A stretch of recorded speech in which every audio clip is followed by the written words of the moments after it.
Santmat channel को subscribe करें, साथ ही घंटी को दबाकर ऑल नोटिफिकेशन सेलेक्ट करें।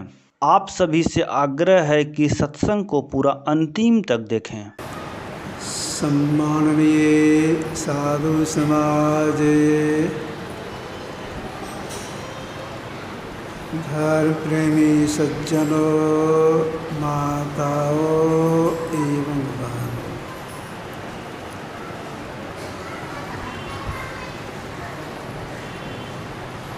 अभी हम लोग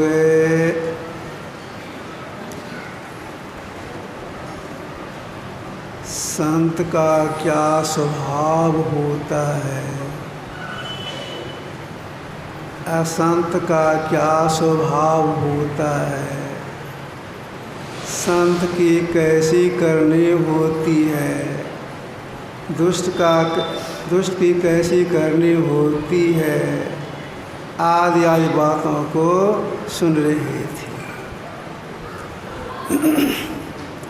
संत बड़े उपकारी होती है, अपकार करने वाले का भी उपकार ही करती है। एक प्रसंग मैं सुनाता हूँ आप लोगों को। थोड़ी देर पंखा बंद कीजिए। संत कबीर साहब उच्च कोटि के संत थे, बड़ी ख्याति उनकी हो रही थी। उस समय यहाँ के राजा, यानी भारतवर्ष के राजा सिकंदर लोदी थी। इनके मुख्य विचारक शेख तकी था। विचार किए, इसकी बहुत ख्याति हो रही है, इसको जान से ही मार देना चाहिए। मारने का तो बहुत उपाय किया गया, उसमें एक मैं सुनाता हूँ आप लोगों को। सिकंदर लोदी क्या किए, कबीर साहब को बुलवाए।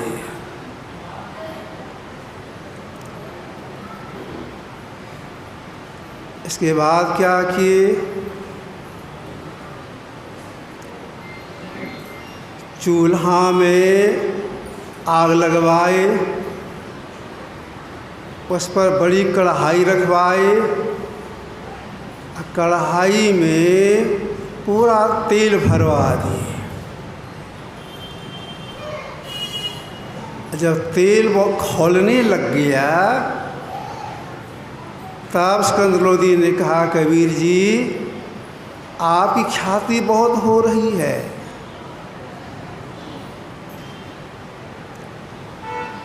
आपके लिए लोग कहते कोटि के संत हैं, सिद्ध महापुरुष हैं,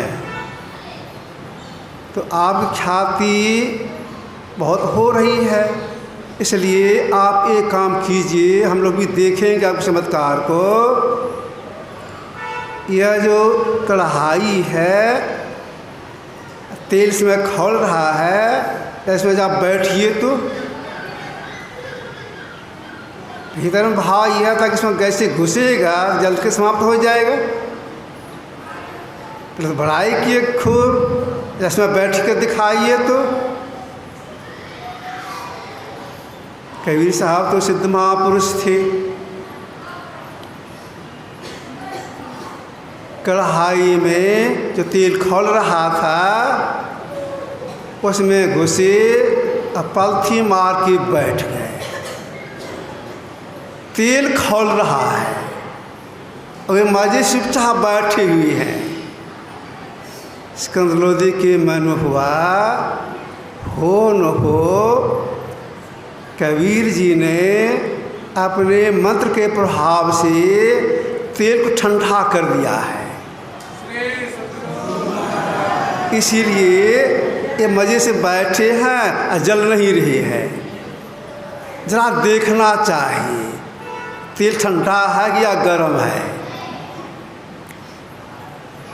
आगे बढ़े और एक अंगुली ऐसे कढ़ाई में जो तेल था घुसाना चाहती थी। कबीर साहब ने कहा, राजन इसमें अंगुली मत डालिए, अंगुली जल जाएगी। ये तो राजा थे, मंत्र के प्रभाव से तो पानी पर तेल को ठंडा कर दिया है, अपने बैठा है और हमको मना कर रहा है। इस अभिमान आकर के तेल में अपना हाथ घुसा दिए। जैसे तेल में हाथ घुसा, जितना घुसा कमर चमड़ा उतर गया, बेचारे चिल्लाने लग गए, बहुत लहर हुआ, हाथ उनकी जल गई। फिर सालों मैं पहले आपको कहा था, आप आवेश में आकर के हाथ घुसा दिए इसमें, जरा आपको यह कष्ट हो गया, जरा लाइए हाथ सामने, जरा से टच किए, जलना समाप्त हो गया, हाथ जस का तस हो गया। अब देखिए संत कैसे होती है, जो जान से मारना चाह रहा था, उनकी हाथ जो जली उसको भी ठीक कर दी, तत्काल ठीक कर दी। ऐसे संत का पहचानना बड़ी मुश्किल है। लोग देख करके भ्रमित होते हैं कि संत हैं या नहीं हैं, पहचानना बड़ी मुश्किल होता है। बच्चे के साथ रखिए, ये बच्चा उछल कूद करता है, उसको शांत कीजिए कर में।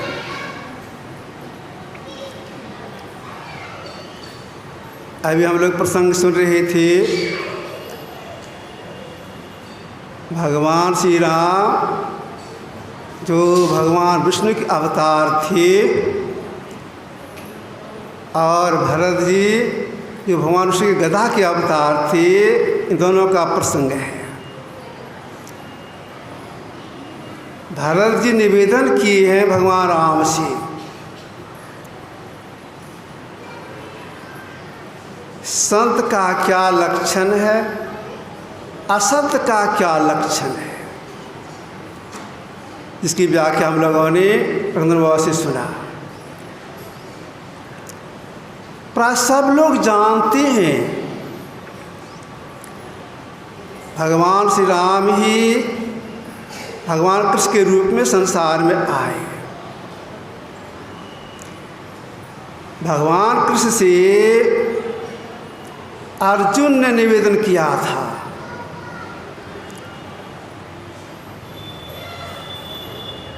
जो स्थितप्रज्ञ होती है, मतलब जो संत होती हैं, वे किस प्रकार बैठते हैं, किस प्रकार चलते हैं, किस प्रकार बोलते हैं, आदि प्रश्न किए। भगवान कृष्ण ने बैठने, चलने, बोलने के समय कुछ भी उत्तर न दे करके उनके ये लक्षण बतलाए। क्या कहा भगवान कृष्ण ने? वह कामनाओं का त्यागी, आत्मा में आत्मसंतुष्ट रहने वाला, दुख सुख से दुखी सुखी न होने वाला, मनोविकारों से रहित है और स्थिर बुद्धि वाला होता है। उदाहरण क्या दिए? जैसे कछुआ अपने अंगों को खोखले में समेट लेता है, उसी भांति जो इंद्रियों को उनके विषयों समेट लेता है, अर्थात अंदर की धाराओं को उसके केंद्र समेट लेता है, वह स्थितप्रज्ञ स्थिर बुद्धि वाला होता है। ऐसे होते हैं संत।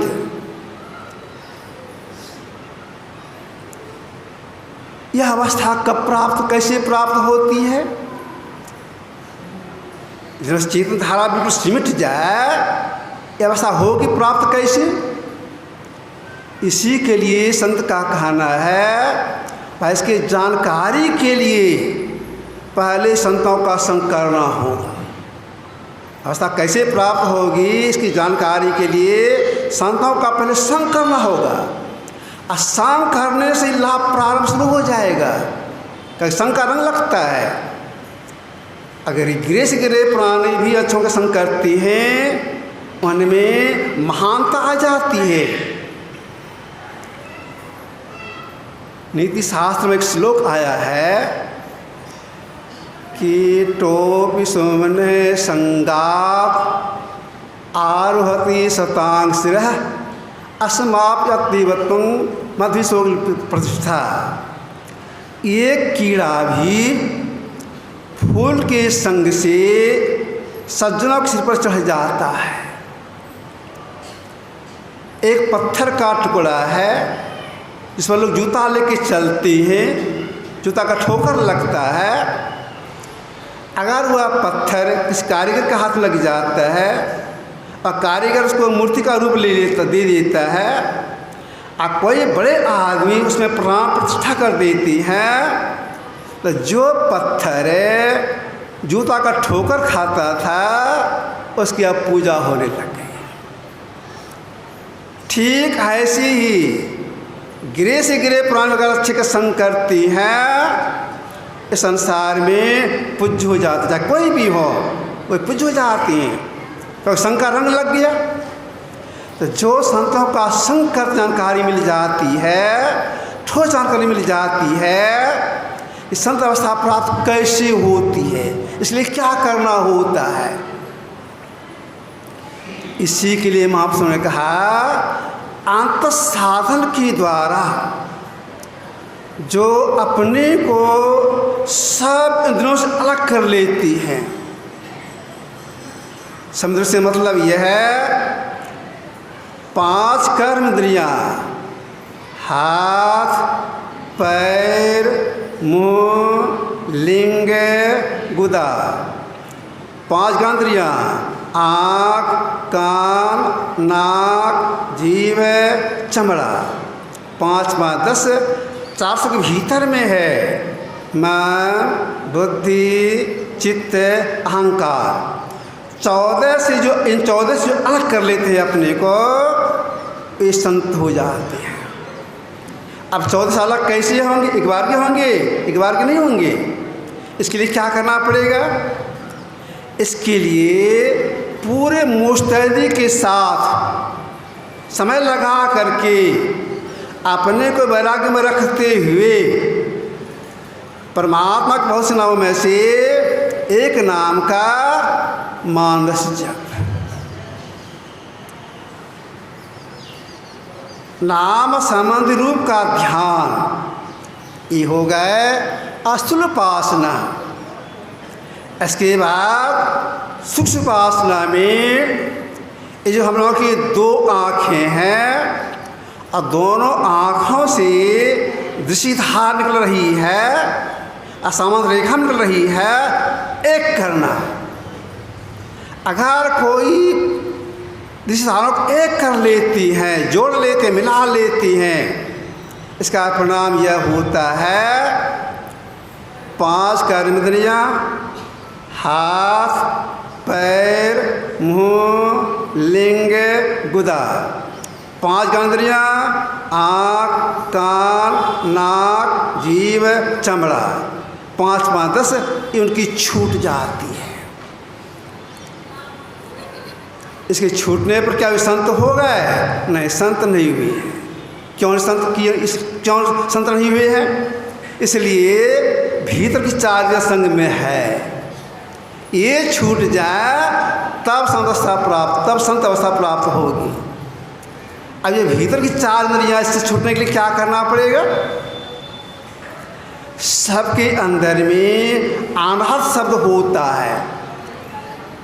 अनहद शब्द मतलब बहुत तरह का शब्द होता है।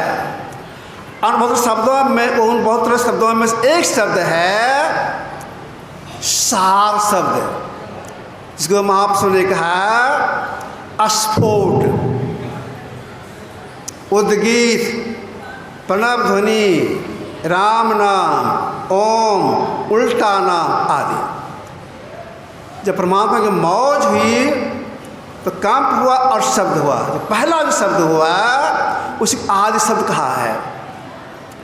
उस शब्द की खोज करने के लिए महापुरुषों ने कहा अगर उस शब्द की पकड़ हो जाए तो भीतर की चार इंद्रियां छूट जाए, तब परिणाम इसका क्या होगा?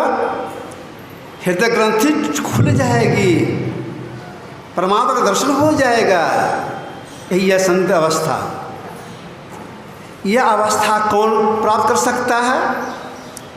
मनुष्यधारी जीवा, मनुष्य शरीरधारी जीवात्मा। गाय में जीव है, हाथी घोड़ा में जीव है, उसको यह ज्ञान नहीं है। हम मनुष्य को यह ज्ञान है। तो हम मानव यह काम कर सकते हैं। और कब कर सकते हैं? जब तक हम लोग स्वस्थ रहेंगे तब तक यह काम होगा, और स्वस्थ हो जाने पर नहीं होगा। गुरुदेव एक बार बोले थे, स्वस्थ शरीर में स्वस्थ मन रहता है और स्वस्थ मन से ईश्वर उपासना होती है। तो स्वस्थ शरीर रहे इसके लिए महापुरुषों का कहना है खुले हवा में टहलना चाहिए। गुरुदेव 4 बजे भोर में जब निकलते थे टहलने के लिए तो कभी कभी कहा करती थी, जो गुण है खुली हवा में सो गुण नहीं दवाई में। तो सवेरे शाम टहलने से स्वास्थ्य ठीक रहता है, इसका प्रयास करना चाहिए। और जो महापुरुषों से सीखे हैं अंतर साधना करने की युक्ति, मानस जप, मानस ध्यान, दृश्य योग, अगर इतने में लगे रह जाएंगे तो परम कल्याण नहीं होगा। सब साधना सीख करके जब करेंगे इसकी प्राप्ति हो जाएगी, तो संदस्ता प्राप्त हो जाएगी और परम कल्याण हो जाएगा। इसकी जानकारी इसी सत्संग से होता है। इसलिए सत्संग में आना चाहिए, आसान भाषा समझने का प्रयास करना चाहिए। 6 बजे घंटी बज जाती है ध्यानाभ्यास करने की। अब 4:45 बज गए हैं। गुरु कीर्तन आरती से समय लगेगा, उसमें थोड़ा सा समय बचा, उसे अपना टहलेंगे, बोलेंगे स्वास्थ्य लाभ के लिए। उसका फिर 6 बजे से ध्यानाभ्यास करने के लिए बैठेंगे। श्री सद्गुरु महाराज की MM संतमत चैनल को सब्सक्राइब करें, साथ ही घंटी को दबाकर ऑल नोटिफिकेशन सेलेक्ट करें।